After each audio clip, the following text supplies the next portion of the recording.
Et merci d'être venus si nombreuses et si nombreux cet après-midi. Parce qu'on est nombreux aujourd'hui. Vous n'avez pas écouté la télévision ou quoi? Pas venir. Par votre nombre, vous leur envoyez un message à toutes et tous, et ce message, je pense qu'il va passer. Par votre nombre, vous faites la démonstration que, quelles que soient les insultes, quelles que soient les calomnies, quelles que soient les menaces, vous n'êtes pas dupes, et le peuple français n'est pas dupe. Et message aux calomniateurs, aux propagandistes des plateaux de télévision. Nous sommes nombreux, nous sommes forts, nous sommes ensemble, et vous ne nous ferez pas baisser les yeux, et vous ne nous ferez pas baisser la tête, vous ne nous ferez pas lâcher la tête sur les programmes de l'État, sur les propositions politiques de l'État.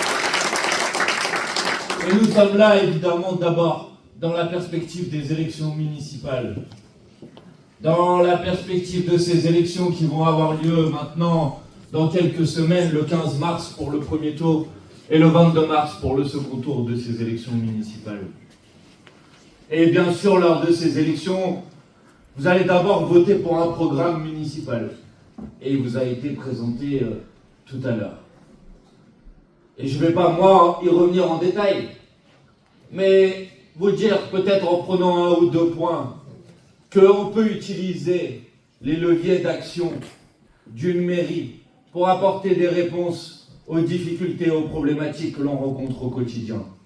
Oui, agir et défendre le fait de passer à la cantine gratuite et 100% bio, c'est apporter une réponse et c'est faire en sorte que les habitantes et les habitants, et en particulier les enfants de nos familles populaires, aient au moins un repas dans la journée, au moins un de bonne qualité, au moins un qui leur permet d'étudier, d'apprendre dans de bonnes conditions et de ne pas avoir le ventre vide.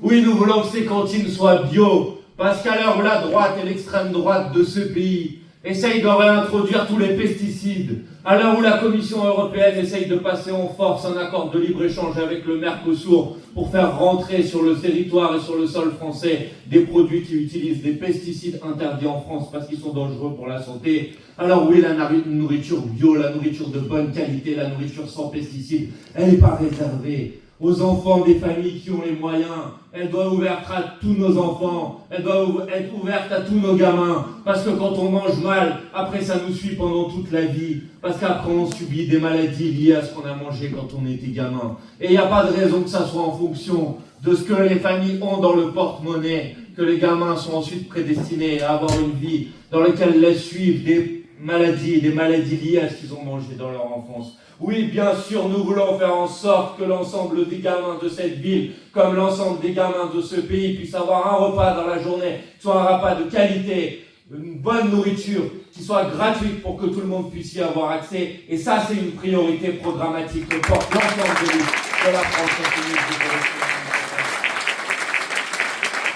Que nous voulons lutter contre le logement indigne, contre le logement insalubre, contre le fait que dans la 6e puissance économique du monde, c'est une honte de voir des familles vivre dans des logements avec des ascenseurs qui ne fonctionnent plus, avec des personnes âgées ou des personnes en situation de handicap qui habitent parfois au 15e, au 16e, au 17e étage, et qui pendant des jours et des jours, pendant des semaines et des semaines sont obligés de rester enfermés à domicile parce que l'ascenseur il fonctionne pas, alors qu'elle paye des charges, et quand on paye des charges, c'est pour en face d'avoir de ces charges, avoir des prestations, avoir un ménage qui est fait, avoir un ascenseur qui fonctionne, et que les bailleurs ne font rien pour réparer ces ascenseurs. Et oui, la ville, elle doit se tenir auprès des habitantes et des habitants qui vivent ces situations d'indignité et d'insalubrité. Et oui, les listes que nous portons aux élections municipales, elles seront aux côtés des habitantes et des habitants pour faire en sorte que plus personne ne puisse vivre dans une telle situation d'indignité et d'insalubrité.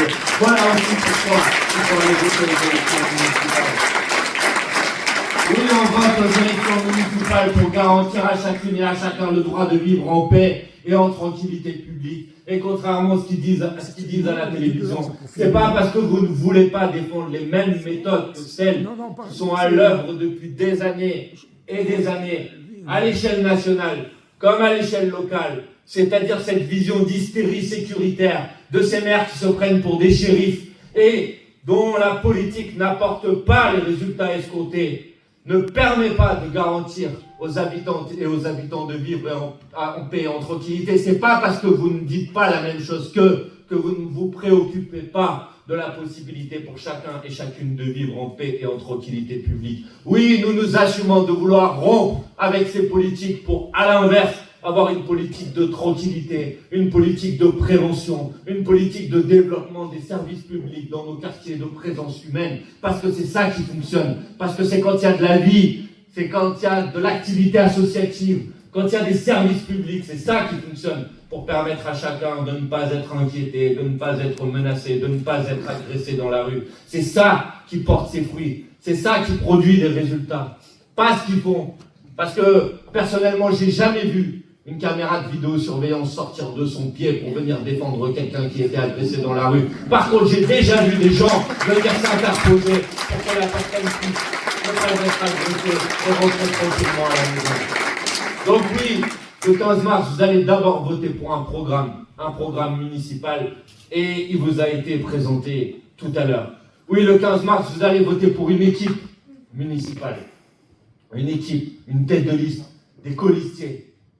Et cette équipe, avec les différentes interventions qui ont eu lieu avant moi, vous pouvez avoir une garantie.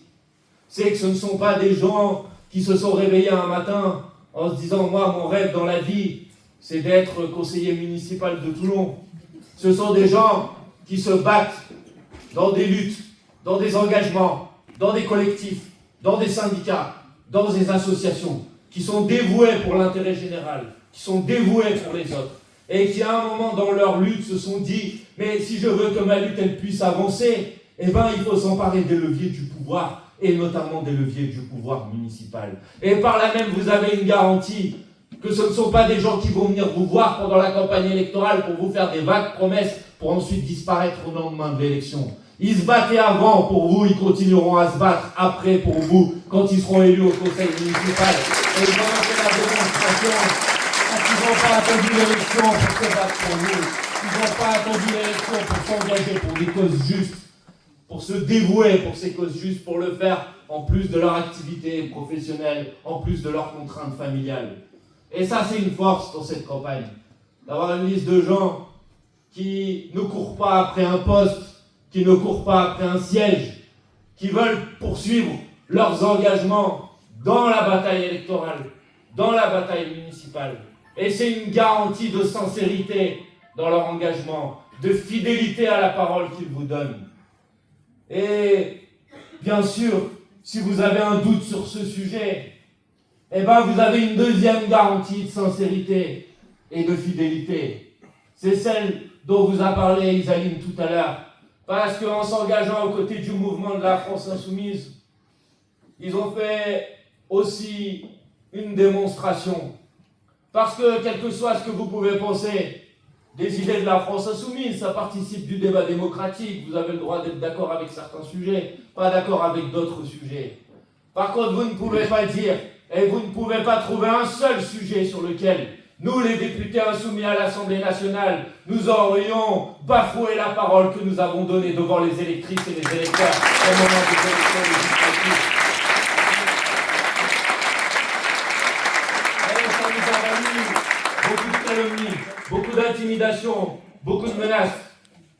Mais nous avons fait un choix clair. C'est à chaque fois que nous devions prendre une position politique. Nous ne nous sommes pas posé la question de savoir si ça allait nous attirer les bonnes grâces médiatiques de l'idéologie dominante. Nous nous sommes posé simplement deux questions. La première était de savoir si la position politique que l'on défendait, elle était conforme à l'idée de la société dans laquelle on a envie de vivre.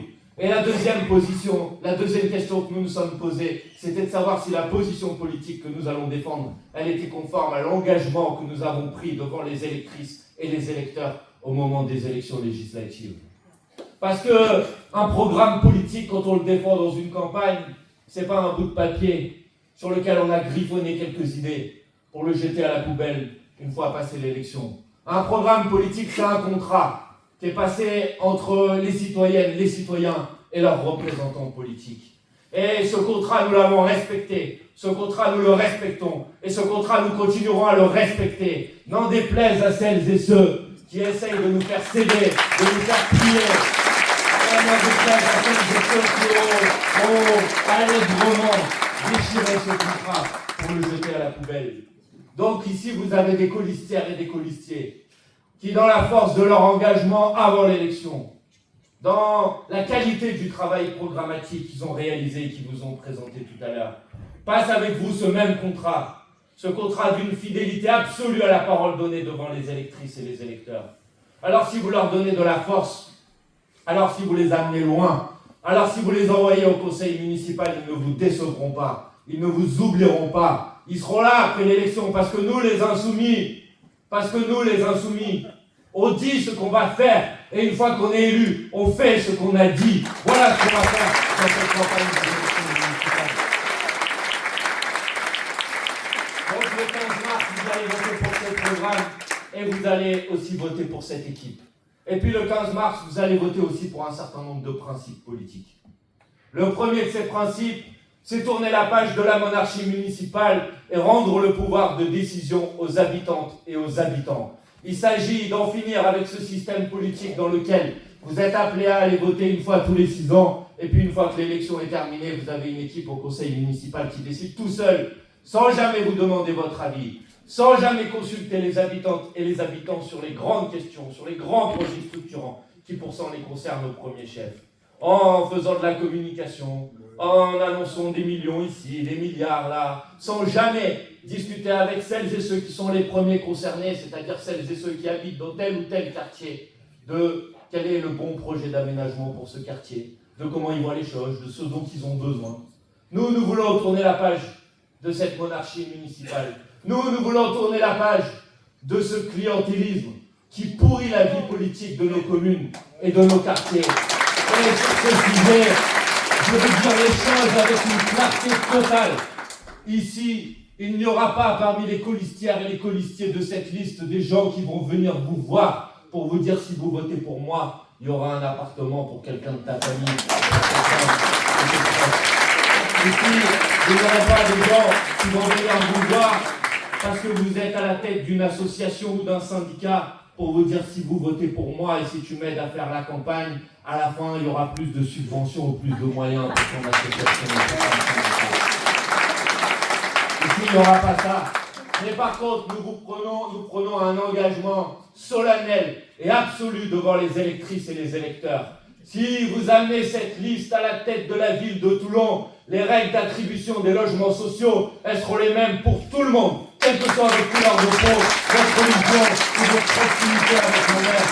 Et si vous amenez cette liste à la tête de la ville de Toulon, les règles d'attribution des subventions aux associations, elles seront les mêmes pour tout le monde, quelle que soit l'implication de l'association dans la campagne électorale d'un tel ou d'une telle. Nous ferons la transparence absolue sur les critères d'attribution des subventions. Et nous le ferons en fonction de savoir si l'activité auquel est liée telle et telle association correspond à l'idée qu'on se fait de l'intérêt général, des priorités qui sont nécessaires dans la ville.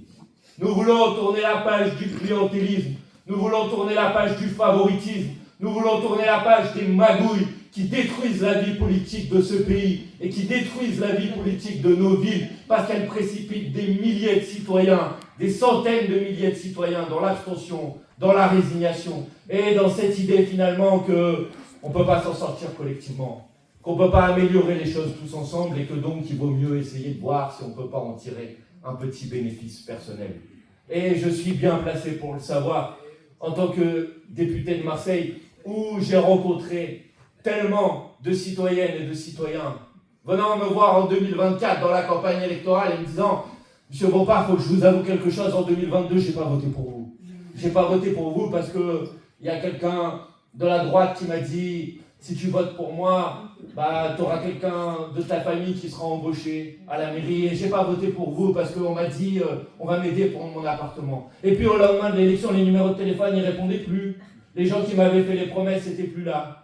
Et puis ces gens-là, ils sont venus me voir en 2024 et ils m'ont dit « Merci pour les prises de position politique que vous avez prises. Merci pour le courage dont vous avez fait preuve dans la dernière période, eh ben je vais vous dire, en 2024, je vais voter pour vous parce que j'ai compris qu'il ne fallait pas voter en fonction de savoir si on pouvait en tirer un intérêt personnel. Le principal est de voter en fonction de l'idée qu'on fait de la société dans laquelle on a vécu.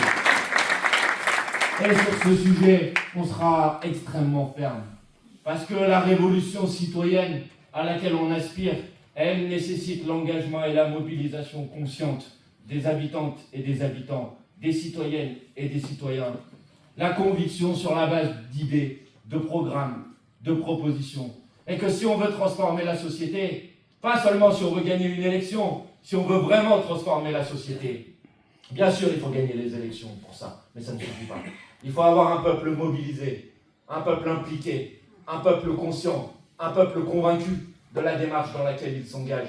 Et puisque notre projet c'est celui-là, celui de rompre avec le système capitaliste, celui de transformer la société, on a besoin pour ça d'avoir une mobilisation populaire consciente. Et le clientélisme, le favoritisme est l'inverse du programme politique qui est le nôtre. Alors, on va le dire clairement, si vous votez pour cette liste, le clientélisme, c'est fini. Le favoritisme, c'est fini. Ça suffit. Voilà, basta. Parce que c'est ça qui détruit la vie politique. Voilà les principes. Voilà les principes. Tourner la page de la monarchie municipale, en finir avec ces pratiques pourries. Être cohérent, absolument cohérent politiquement. J'ai entendu la présentation qui a été faite par Isaïe tout à l'heure. J'ai l'impression que tout le monde se cache ici. Tout le monde a peur d'assumer son étiquette. Ben, nous, on n'a pas peur. Il y a une liste citoyenne et il y a le soutien d'une formation politique, la France Insoumise. On ne le cache pas. Parce que nous, on est fiers de notre engagement. Et surtout parce que nous, on est cohérents politiquement entre les positions qu'on défend localement et les positions qu'on défend nationalement.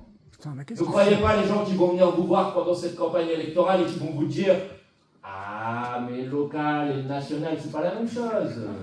Il faut distinguer. » Comment vous pouvez faire confiance à quelqu'un qui va vous dire ici, qui va faire du logement une priorité, alors qu'il vient de laisser passer un budget de l'État qui supprime 800 millions d'euros dans le budget du logement? Comment vous pouvez le faire? Comment vous pouvez le croire? Comment vous pouvez leur faire confiance? Comment vous pouvez faire confiance à des gens qui vont vous dire, pour moi, la grande priorité, c'est l'éducation de mes enfants, alors qu'ils viennent d'accepter 4000 suppressions de postes et 3000 postes de surveillants en laissant passer le budget de l'État et en refusant passer voilà, sur l'étiquette que la nôtre. Parce qu'on défend et parce qu'on mène la même bataille, avec la même cohérence politique, localement, à chaque échelon, nationalement, et y compris dans nos prises de position sur la scène internationale. Le troisième principe, c'est celui-là. C'est celui de cette cohérence absolue. C'est celui de la fidélité à la parole donnée dont j'ai parlé tout à l'heure. Et donc, évidemment, quand vous allez aller voter le 15 mars, votre vote, il aura aussi une signification nationale. Ça sera aussi l'opportunité de donner de la force à celles et ceux qui ne vous ont pas trahi, à celles et ceux qui sont restés fidèles à leurs paroles, à celles et ceux qui ont voté 100% des censures contre le gouvernement Le Cornu, contre le gouvernement Bayrou, contre le gouvernement Barnier, parce que le programme qui a été mis en place par ce gouvernement est l'exact inverse du programme que nous avons défendu lors des dernières élections législatives en 2024. Et puis enfin, en allant voter le 15 et le 22 mars, votre vote il aura aussi une signification dans le contexte dans lequel on vit. Et ce contexte, c'est celui que vous avez sous les yeux aujourd'hui. Ce contexte, c'est celui de la banalisation de la parole raciste, celui de la fascisation du pays qui accélère à une vitesse grandissante aujourd'hui. Et malheureusement, il y a en ce moment sur les images des chaînes de télévision une illustration extrêmement brutale de cette fascisation.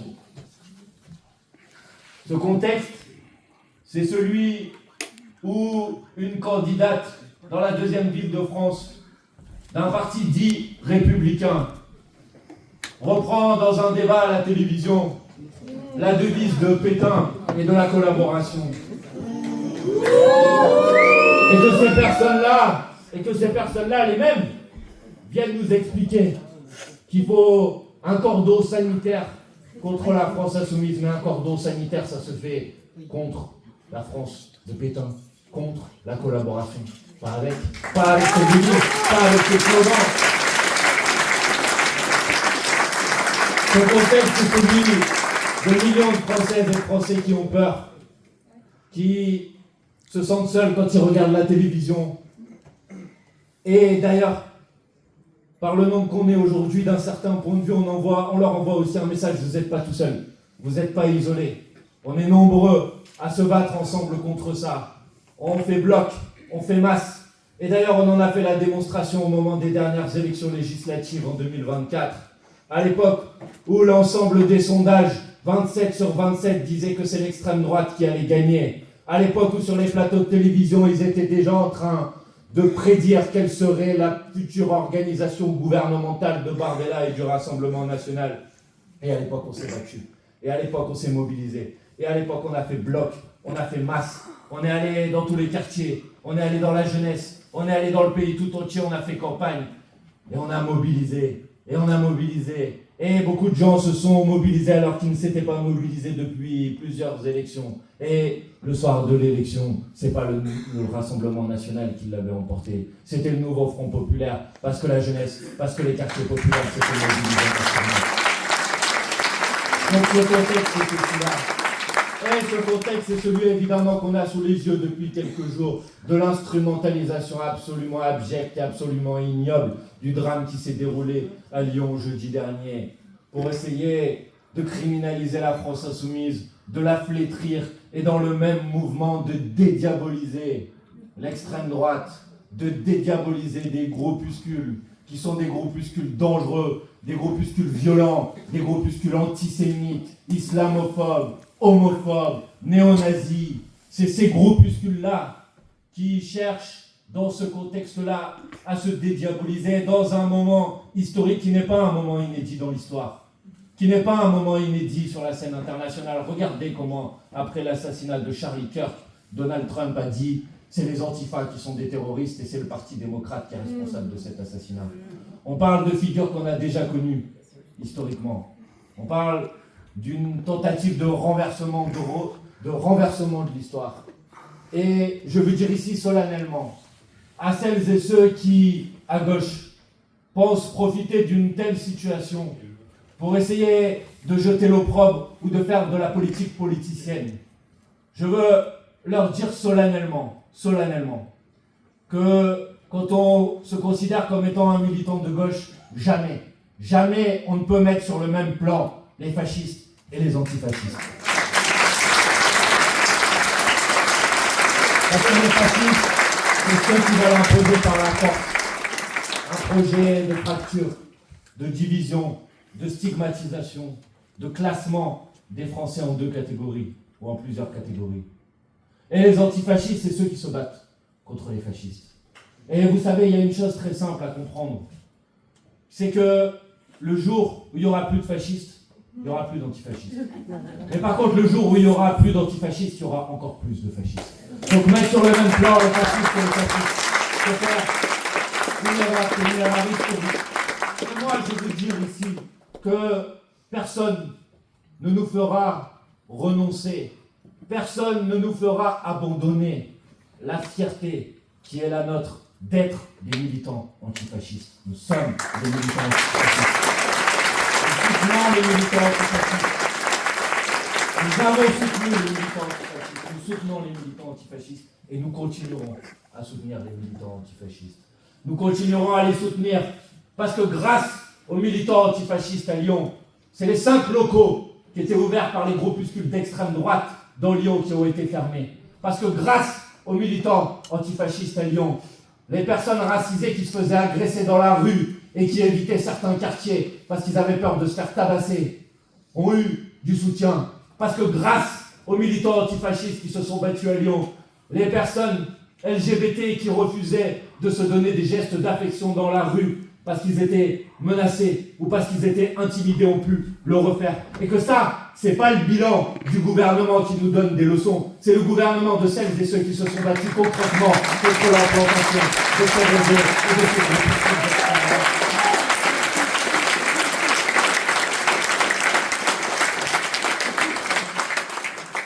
Et donc, dans ce contexte-là, je dois vous dire dans ce contexte-là que votre bulletin de vote du 15 mars, il aura aussi une signification nationale. Et que chaque bulletin de vote pour les listes soutenues par la France Insoumise, que chaque conseiller ou conseillère municipale de la France Insoumise, que chaque mairie de la France Insoumise, ça sera un point d'appui et ça sera de la force que vous donnerez à la bataille antifasciste, à la bataille de résistance antiraciste et antifasciste, à cette grande bataille dans laquelle nous sommes aujourd'hui. Et qui va...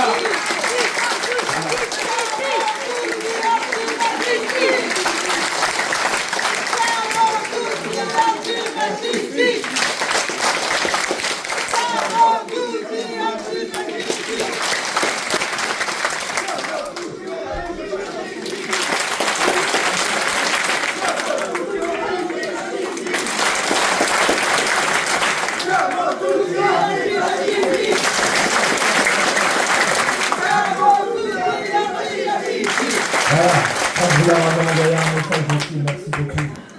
Et ce que je voulais vous dire, c'est ça. C'est que dans cette campagne des élections municipales, votre bulletin de vote, il va dépasser seulement la situation de Toulon.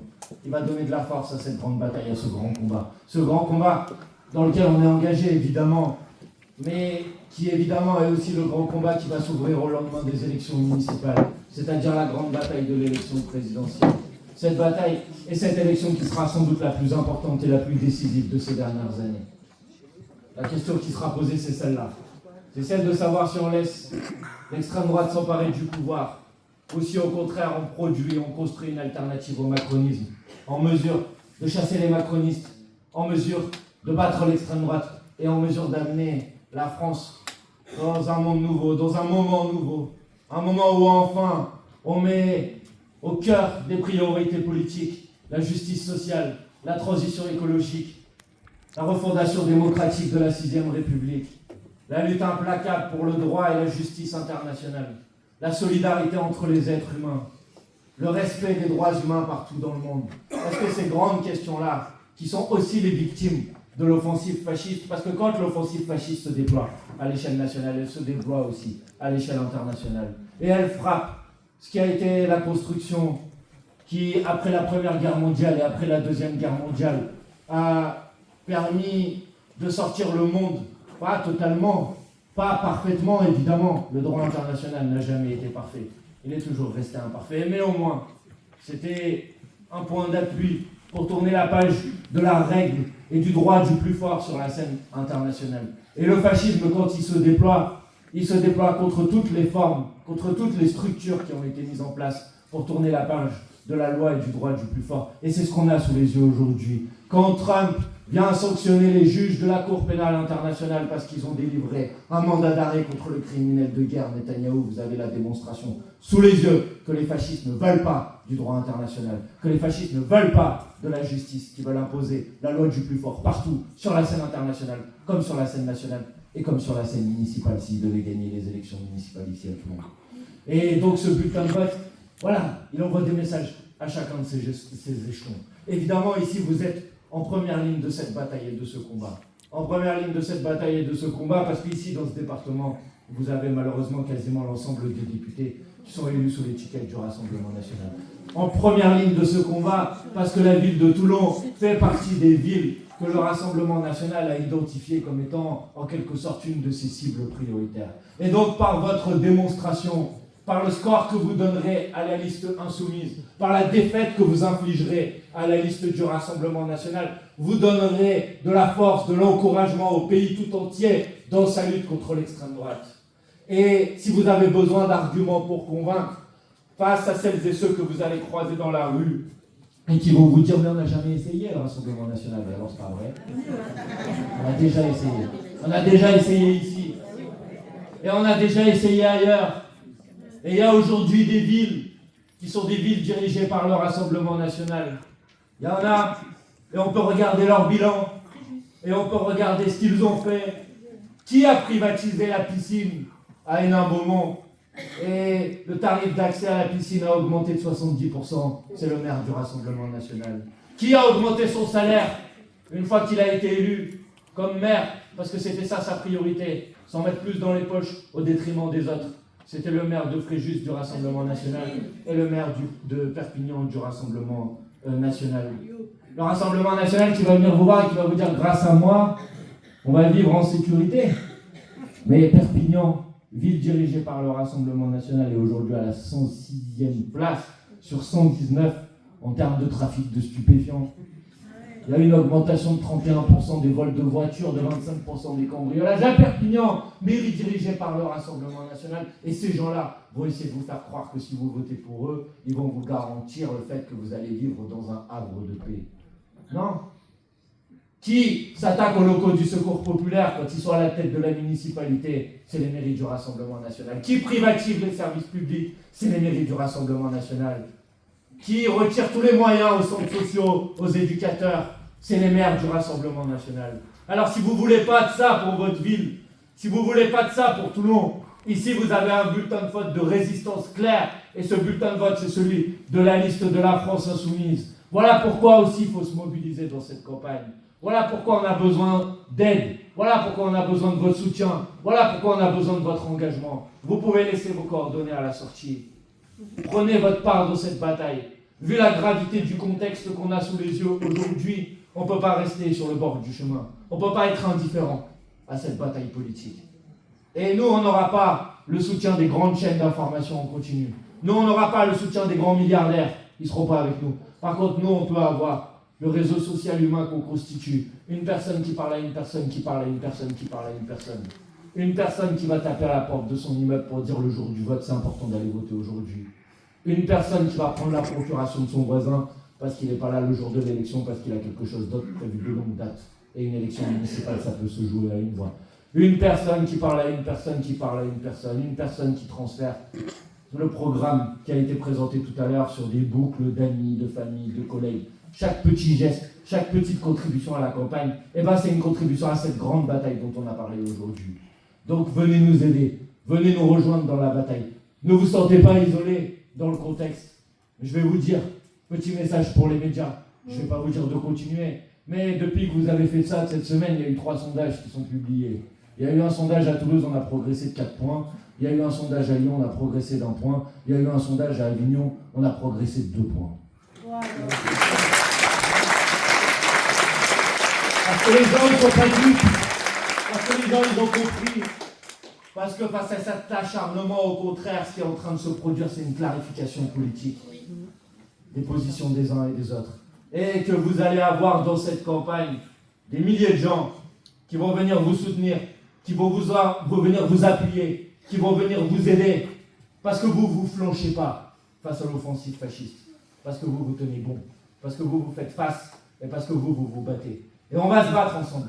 Et ensemble, on va les faire reculer. Et ensemble, on va gagner.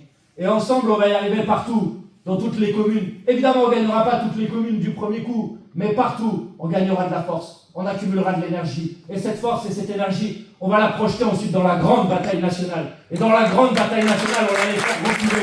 Ils ne passeront pas. On va gagner. On appliquera un programme qui va enfin transformer la société. Voilà tout simplement ce qu'on veut faire ensemble. Alors aujourd'hui, on est le 21 février. Et le 21 février, vous savez, c'est l'anniversaire de l'exécution de Manouchian et de ses camarades. Des résistants, des francs-tireurs et partisans, de la main-d'œuvre immigrée. Vous entendez bien, de la main-d'œuvre immigrée. Ces gens qui étaient des résistants, qui se sont engagés et qui ont été exécutés. Le 21 février, c'est l'anniversaire, le triste anniversaire du meurtre de Ibrahim Ali, 17 ans, Marseillais, tué par des colleurs d'affiches du Rassemblement national et du Front national. Ça, c'est le 21 février. Alors, voir aujourd'hui, le 21 février, dans cette date-là, voir dans les rues de Lyon défiler des groupes néo-nazis, se donner rendez-vous sur la place Jean Jaurès.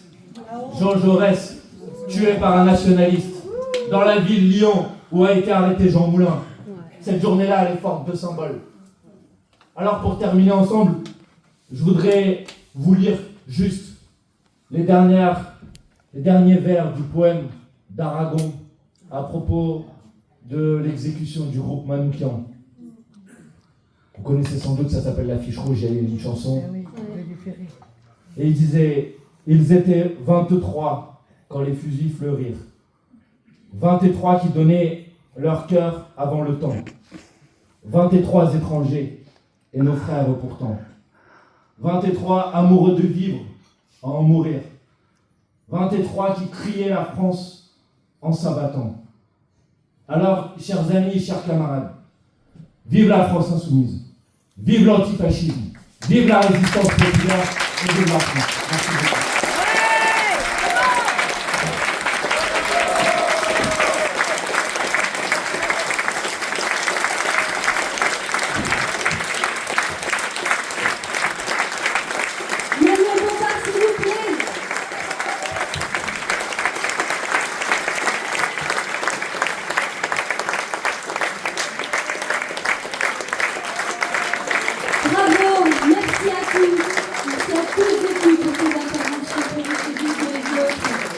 Merci à tous pour votre présence aujourd'hui, aussi nombreux. Nous vous invitons à un pont de l'amitié.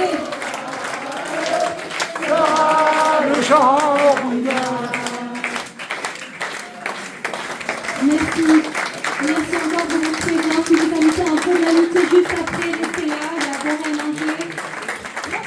Vous avez des tables à l'extérieur. Nous vendons quelques objets pour la Palestine, voilà. Et également, si vous voulez être délégué ou assesseur pour les prochaines élections, on a besoin de vous. On a besoin de soutien, donc le 15 et 22 mars prochain. On peut prendre vraiment légèrement, parce qu'on est hors timing presque, on a encore quelques minutes. Si des personnes veulent poser des questions ou réagir, mais ce sera vraiment 2-3 personnes. Et puis après, nous passerons au pot de l'amitié.